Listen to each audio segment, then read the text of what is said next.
Olá, eu sou Thaisa Dallanora, bolsista CNPq de Iniciação Científica. Vou apresentar o trabalho desenvolvido no último ano sob orientação da professora Estefânia Neiva Lavorato. O projeto intitulado de Síntese de Novos Análogos Estruturais de Derivados 1,3-bisarilox e 2-aminopropano com potencial atividade antibacteriana tem como título do plano de trabalho Síntese e caracterização de bisarilamidas com potencial atividade antibacteriana e está inserido na grande área de ciências da saúde. Diante dessa problemática de resistência bacteriana aos medicamentos atualmente disponíveis, a busca por novos agentes que combatam as doenças relacionadas tornou-se extremamente necessária. Em 2019, Serafim e colaboradores publicaram a atividade antibacteriana inédita de compostos da classe 1,3-bisarilox e 2-aminopropano, com destaque para o composto CAM-PCl, o qual apresentava atividade contra as bactérias gram-positivas.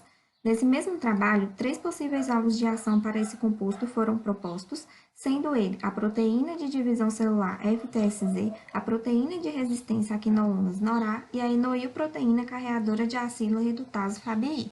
Diante disso, buscando compreender um pouco mais sobre questões de relação estrutura-atividade da classe, tivemos nesse projeto como objetivos sintetizar e caracterizar a bisarilamida NN2-aminopropano 1,3-dil-bis-3,4-diclorobenzamida, análogo estrutural do composto CAM-PCl, obtida a partir da modificação do oxigênio da cadeia intermediária por um grupo carboxamida, bem como avaliar e comparar a interação do composto CAM-PCl e do seu análogo bisarilamida AMPCL com as proteínas FTSZ, NORA e FABI, já documentadas como possíveis alvos de ação antibacteriana das diarilaminas.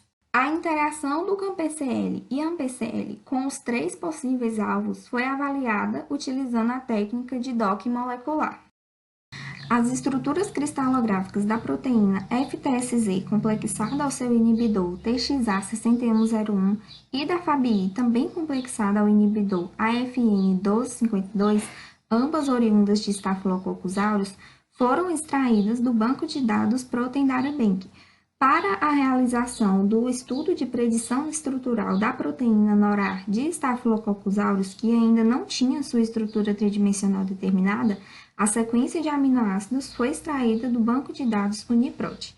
Nos servidores online AITASE e TR-Rosetta foi feita a modelagem da estrutura tridimensional da proteína. O refinamento dos modelos obtidos foi realizado no servidor Galaxy Refine. Para a validação dos modelos tridimensionais foi utilizado o servidor online MolProbit e nos programas BioVia Discovery Studio e Autodoc Tools foi feito o preparo das macromoléculas e dos ligandes estudados. Por fim, os estudos de docking foram realizados utilizando o programa Autodoc Vina. Com relação à etapa de predição da estrutura tridimensional da proteína NORA, foram analisados os modelos de melhor qualidade previstos pelos servidores AITASE e TR-Rosetta já refinados. Com relação aos gráficos de Ramachandran obtidos para os 2 modelos, observa-se que o modelo refinado previsto pelo servidor TR-Rosetta apresenta uma maior porcentagem de aminoácidos em regiões favoráveis e permitidas, além de uma menor porcentagem de aminoácidos em regiões desfavoráveis, quando comparado ao modelo refinado obtido pelo servidor AITASE. Com isso, por apresentar melhores resultados de validação e uma conformação de canal que maior se assemelha a outras proteínas funcionalmente semelhantes, foi selecionado para o uso no trabalho o modelo proposto pelo servidor TR-Rosetta. Analisando as energias previstas para os complexos mais estáveis formados pelos ligandes em estudo com as proteínas utilizadas como alvos, podemos destacar os valores de energia referentes aos complexos formados com a AMPCL. Isso porque a energia de ligação das proteínas estudadas com esse composto foi menor que a energia necessária para o CAM-PCl se ligar aos alvos. Logo, a AMPCL tem uma maior afinidade e, assim, uma maior tendência a se ligar aos alvos em estudo. Em trabalhos anteriores, é mostrada a importância das ligações de hidrogênio do grupo amida terminal de TXA6101 com os resíduos de asparagina 163, valina 207 e leucina 209, e com base nos dados obtidos com os estudos de Docking, é possível analisar que os ligantes avaliados não realizaram ligações de hidrogênio com os resíduos citados, o que pode ser justificado pela ausência de um grupo polar terminal nesses ligantes para realizá-las. Porém, tanto o CAMPCL quanto o AMPCL poderiam manter interações com os resíduos de isoleucina 197 e aspartato 199 de forma similar à observada com o ligante TXA6101. O CAMPCL ainda poderia interagir com o resíduo de leucina 261, mesmo que por um tipo de interação diferente da observada para o complexo FTSZ TXA6101.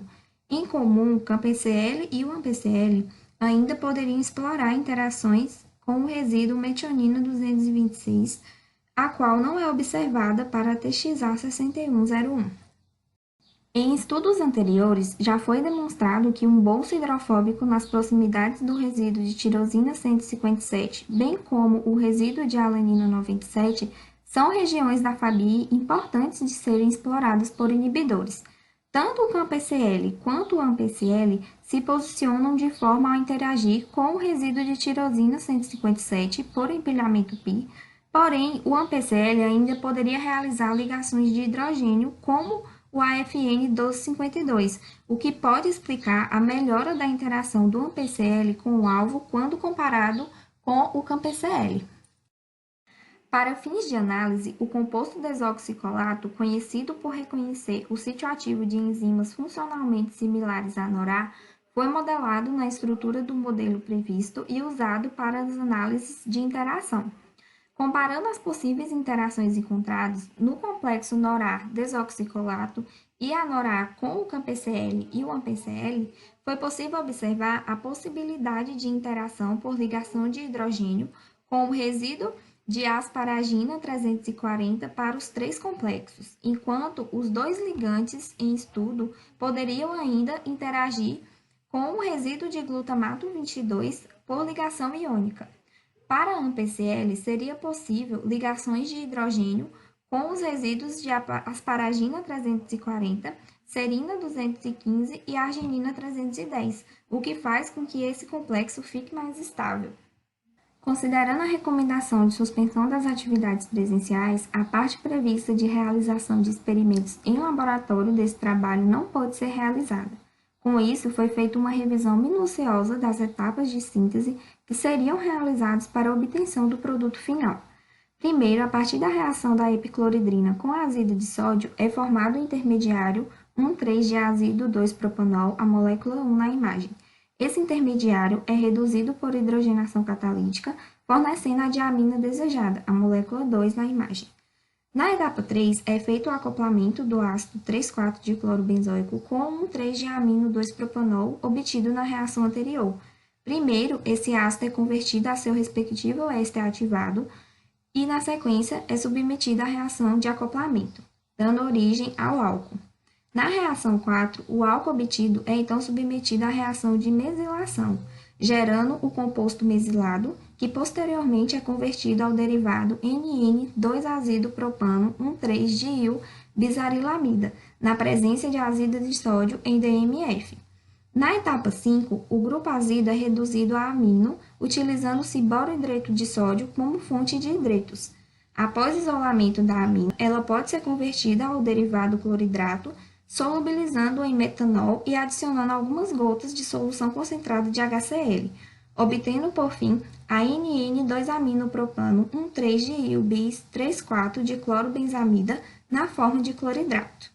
Logo, com base nos estudos de Docking realizados, podemos concluir que o composto AMPCL tem uma maior afinidade e, assim, uma maior tendência a se ligar aos alvos em estudo quando comparado ao composto com atividade antibacteriana CAMPCL, o que pode sugerir uma potencial atividade inibitória por esse ligante, visto que, nos complexos entre os alvos estudados com a PCL, esse ligante explora interações com os resíduos reconhecidamente importantes para que haja inibição.